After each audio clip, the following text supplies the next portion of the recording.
All right. Welcome back, ladies and gents. This is my reception area. You know, I don't know. I was kind of feeling restless, and I was like, I should make another video. Instead of teaching you guys how to detail and whatever of the sort or what we do at our shop, I figured why not just talk a little bit about sales. My shop manager today, she doesn't do much of the sales. She'll do upsells every here and there, but she kind of brought it up today and was like, well, she was tinting a Tesla Model X, and the car it's not new. It was used and it was out of California. And like the trims had all sorts of things all over it. And when you polish it, it turns all white and stuff if you're not careful. But as far as that goes, I was trying to dodge a solicitor today, and I knew he was coming in at a certain time. Obviously, I didn't want to waste my time, I didn't want to waste his time, so I figured he could just fucking hit the road right after. But yeah, she asked me how how do you even like segue yourself into an upsale, right? And I'm kind of like, well, that should be pretty simple. I mean, it should be pretty obvious. Just look at the car. Look at the car and see what's wrong with it. I mean, you do this day in and day out. You should know, right? Um, if paint has swirls, there's an upsell right there. If the trims have polish in them, there's an upsell right there. If you see one or two rock chips on a brand new vehicle, there's an upsell right there for PPF. I mean, there's all sorts of things. You can ask people about their pain points and what they value. Kind of just play it off of the conversation. Just you got to ask questions. You got to ask questions, and then you got to listen at the same time. See if you can come up with a solution for them. And this one was pretty. I think it was pretty obvious.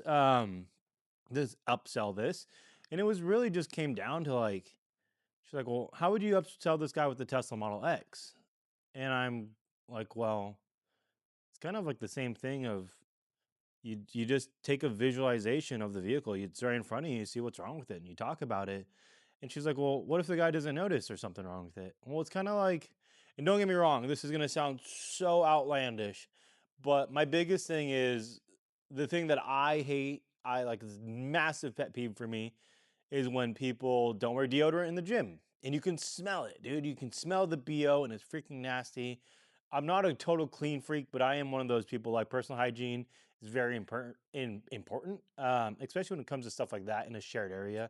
So don't take this the wrong way. If you don't wear deodorant at home, dude, I don't give a shit. That's on you.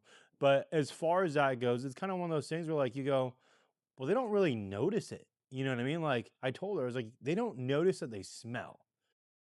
And that sounds weird, but it's true. It's very true. It's kind of like, all right, so in someone's day-to-day life, they like have their blinders on and they just live their life like this. Straight ahead, blinders on, nothing else matters because they're so used to it, right? They're just walking around day to day, and it's like instead of them visualizing like walking around the car and be like, "Oh, that looks like shit." No, it's not even like that. It's more or less like, yeah, well, it's my Tesla. Cool. Great. Open the door, get in, go wherever they need to.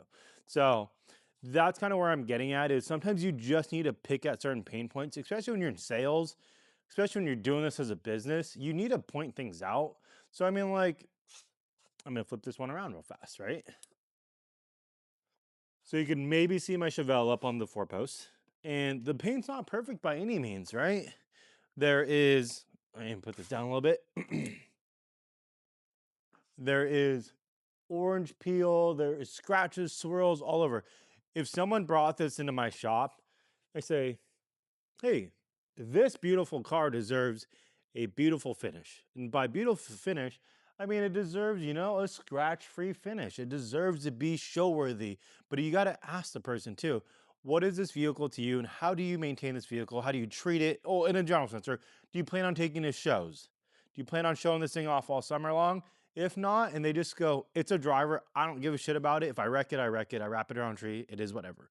But now if they go, you know, I put so much money into this thing and I just really want to make this thing look good.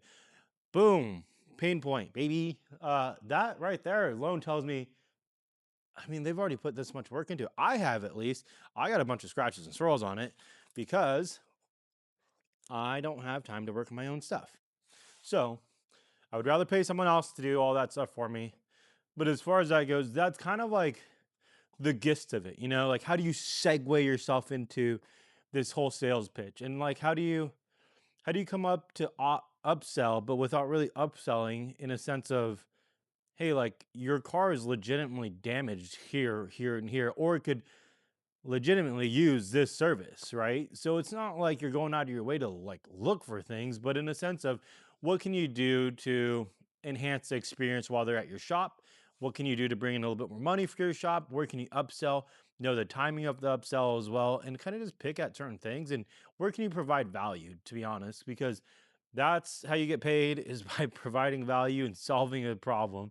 So anyhow, that's kind of like my little gist of selling. It's like find pain points, segue into it, find certain things. I mean, like, I'm not saying, if there's one little speck of overspray on a window, I mean, no one would ever know, right? But at the same time, it's like, oh, you don't need to get all your windows polished and coated and all that stuff. But I mean, cool. It helped, especially when it rains a lot in Washington. It definitely helps on the windshield. Anyhow, that's kind of an upsell right there. But I hope that helps. I hope that gives you a little bit of idea.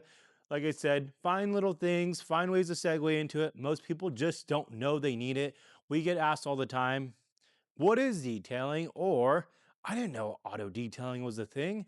And to me, I'm like, oh my god, it's a service that that they offer. But then again, I looked up today. I was like, I wonder if they have RV septic tank, mobile RV septic tank pump outs or whatever. And it's like, hey, that's a thing. And there's companies in town that do it. And I'm like, that's neat. So there's that option for if I ever have to go down that road, I can get it done. It's the same thing with auto detailing, paint corrections, protection film, perfection films, right? Vinyl wraps, window tint. So people don't know. It just comes down to brand awareness and selling the said service. So anyhow, hope that helps. I had a lot of tongue ties in this one just because I like to talk a lot. But anyhow, yep, on the next one.